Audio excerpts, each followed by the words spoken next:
Hi friends, I hope you all are doing great in your life. And आज हम जानेंगे बहुत ही important 3 steps success पाने के लिए। Number 1, step out of your comfort zone. Comfort zone से बाहर आइए।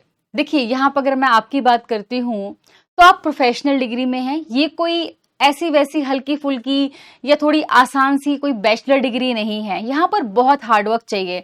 हार्डवर्क का सिंपल सा मतलब है कि जी तोड़ मेहनत। और जी तोड़ मेहनत मतलब कुछ ऐसा करना जिसे करने में थोड़ा सा खून पसीना बहाना पड़े। आई रियली होप खून ना बहाना पड़े, बस पसीने से काम चल जाए। सो देखो, कंफर्ट जोन बोले तो एक ऐसा जोन जिसे करने के लिए आपको कोई एफर्ट नहीं लगाना पड़ता। बहुत ही एफर्टलेसली, खुशी खुशी आप उसे करते हैं। अब देखो, अगर आप सुबह उठते हो 11 बजे, कोई एफर्ट लगता है इसके लिए, बल्कि बड़ा मजा आता है आराम से उठ के गुड मॉर्निंग। तो ये मतलब ये जो जोन है ना, ये आपका कंफर्ट जोन है और ये आपकी सक्सेस के आड़े आ रहा है। और यकीन मानो, ये बहुत बड़ा रोड़ा है। इसे हटाओ, इसे धकेलो, just kick it off from your life. जब हम सुबह जल्दी उठते हैं ना, तो we get so many hours to do all your activities और बहुत ही डिसिप्लिन वे में कर पाते हो। और जब आप लेट उठते हो ना, वहीं पे आप में एक हड़बड़ाहट आ जाती है और दिन अचानक से छोटा लगने लगता है। जबकि जो सक्सेसफुल इंसान है उसके पास भी 24 आवर्स हैं, जो अनसक्सेसफुल है उसके पास भी 24 आवर्स हैं। तो आखिर ये खेल हो क्या रहा है? कैसे ऐसा हो रहा है कि एक जीत की बाजी करता जा रहा है और एक हारता जा रहा है? The only thing is that उन्होंने ना ये खुद से सोच लिया, ये निर्णय ले लिया है कि मेरे को ना यार, ये सबसे पहले तो अपने जो चादर है ना सुबह की, उससे बाहर निकलना है। क्योंकि ये अगर मैंने सबसे पहली चीज कर ली ना, तो बस मेरे मुट्ठी में है ये पूरा दिन। और अब मैं इसे अपने आप से चलाऊंगा, अपनी मर्जी से हर एक मिनट अपना यूटिलाइज करूंगा। तो सबसे पहला तो जो अपना ये कंफर्ट जोन है ना, सबसे पहला ये वाला कंफर्ट जोन बिल्कुल छोड़ दो। और आपकी जो उम्र है ना, उसमें तो बहुत ही मजा आता है सोने में। मतलब 11 क्या, मतलब दोपहर के 1-1 क्यों ना बज जाए। I have seen many people कि जो बहुत बहुत लेट से उठते हैं, बट ये अच्छी चीज नहीं है। ठीक है? या मान लीजिए दूसरी मैं चीज बोलूं, कोई चैप्टर्स है आपको मुश्किल लगते हैं। सो व्हाट, मुश्किल लगते हैं मतलब पेपर सेटर आप नहीं है, आपको मुश्किल लग रहा है, इसकी वजह से वो पेपर में नहीं आएगा, ऐसा नहीं होने वाला है।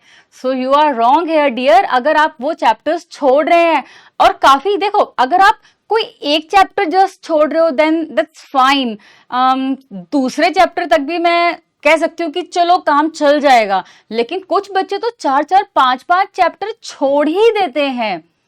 Oh my God, this is horrible, right? ये तो बहुत डेंजरस गेम हो गया ना, जो आप खुद के साथ खेल रहे हो। तो अगर एक तरफ आपको इतनी बड़ी डिग्री करनी है, आपको सीए जैसी इतनी इतनी मैं एक तरह से कहूंगी महंगी महंगी इन दी वे, फीस के उससे नहीं बोल रही हूं मैं, जो मेहनत लगता है ना उसके हिसाब से वो बहुत महंगी डिग्री है। आप इतनी बड़ी डिग्री में आए हो और आप अपने कंफर्ट जोन से बाहर ही नहीं आ रहे हो। आपने बस खुद से कि चैप्टर मुश्किल है छोड़ना शुरू कर दिया। अच्छा, ये तो चैप्टर्स की बात रही।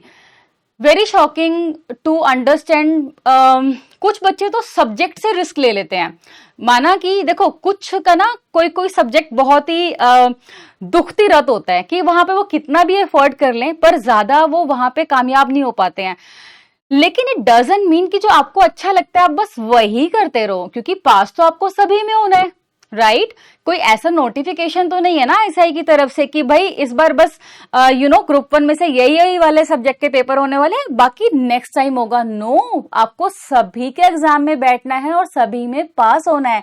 तो देखो, आपको क्या पसंद है, क्या नहीं है, क्या अच्छा लगता है, क्या नहीं लगता है, आपके कंफर्ट जोन के अंदर क्या है, आप डिस्कंफर्ट किससे होते हैं, आपकी ज्यादा एफर्ट किस में लगती है, वो सब कोई मायने नहीं रखता जब हम ऐसे एग्जाम के लिए बैठते हैं। So my advice would be, अपने कंफर्ट जोन को जाने। क्यों? जब तक आप उसको नहीं जानेंगे ना, तो आपको समझ में नहीं आएगा कि आपको जिंदगी से हटाना किसको है। तो कंफर्ट जोन को हटाइए, उससे दूर होइए, थोड़ा सा डिस्कंफर्ट हो यार, थोड़ा परेशान होए, ठीक है? और देखिए फिर कैसे आपकी गाड़ी जो है वो रफ्तार पकड़ती है। Second is learning from your mistakes. This is very important. अब ये जो एग्जाम है हमारा सीए का, या जितनी भी प्रोफेशनल डिग्रीज हैं, सीए हो, सीएस, सीएमए, जितना भी अपना है, हम सभी जानते हैं कि जो रिजल्ट्स हैं वो बहुत कम आते हैं, राइट। 15-20% कुछ इसके तकरीबन बच्चे पास हो पाते हैं। सो 80 to 85% बच्चे जो है फेल हो जाते हैं, रिपीटर्स हैं। अब रिपीट कर रहे हो किसी चीज को, तो रिपीट क्यों कर रहे हो? क्योंकि आपने पीछे कुछ गलती की होगी जिसकी वजह से आपका अटेम्प्ट लग गया। अब आप जब सेकंड टाइम अटेम्प्ट देने बैठे या थर्ड टाइम अटेम्प्ट देने बैठे, और अगर आपने फिर से वही पुरानी गलती रिपीट की, तो आप तो मिस्टेक रिपीटर हो गए ना। आप as a student, as a exam repeater तो नहीं हुए, आप तो मिस्टेक रिपीटर हो, क्योंकि आप सीख ही नहीं रहे हो अपनी गलतियों से। अब हो सकता है जब आपने लास्ट टाइम एग्जाम दिया आपको पेपर पूरा आता था, राइट, आपको सारे क्वेश्चंस के आंसर आते थे, बट प्रॉब्लम आपकी स्पीड में हो सकती है। हो सकता है आप पेपर अटेम्प्ट ही ना कर पा रहे हो।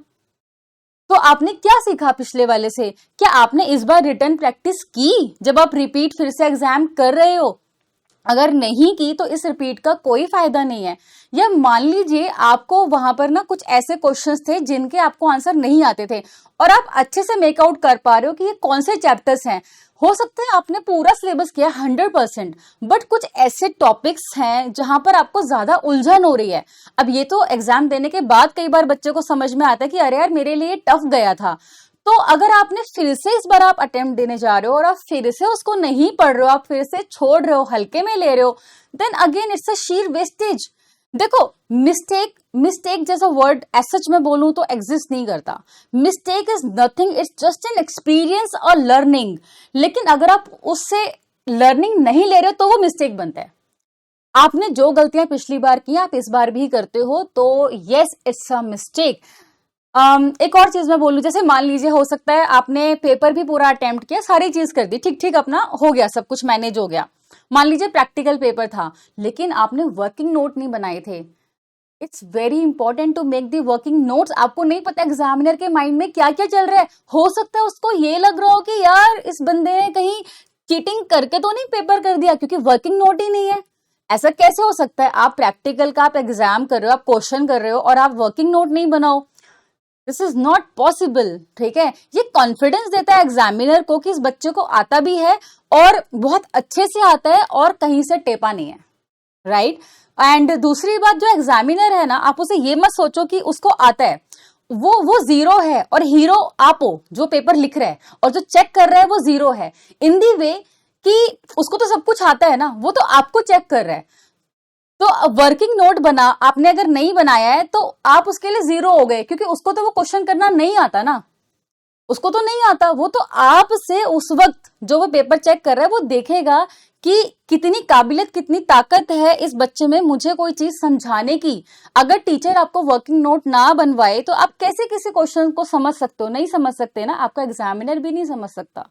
आप ये मत सोचो कि वो एक लर्नर्ड पर्सन है, आप ये सोचो कि वो जीरो है और हीरो आप हो। आपको अपनी पूरी जो फिल्म है वो अच्छे से पूरी करनी है, और जिसमें वर्किंग नोट एक बहुत इंपॉर्टेंट आपका एक किरदार है वहां पर। तो कुछ जो भी और भी कई मिस्टेक्स आपकी हो सकती हैं, तो बच्चे मिस्टेक को मिस्टेक मत रहने दीजिए, लर्निंग बनाइए और do not repeat it at all. अब जो थर्ड पॉइंट में यहां पर मैं बताने वाली हूं, टू अचीव द सक्सेस, ये पॉइंट बहुत इंपॉर्टेंट है। और ये ऊपर वाले 2 पॉइंट्स है ना, जो मैंने पहले 2 पॉइंट्स बताए, उनसे बड़ा हटकर है। बच्चे, बी नाइस टू योरसेल्फ।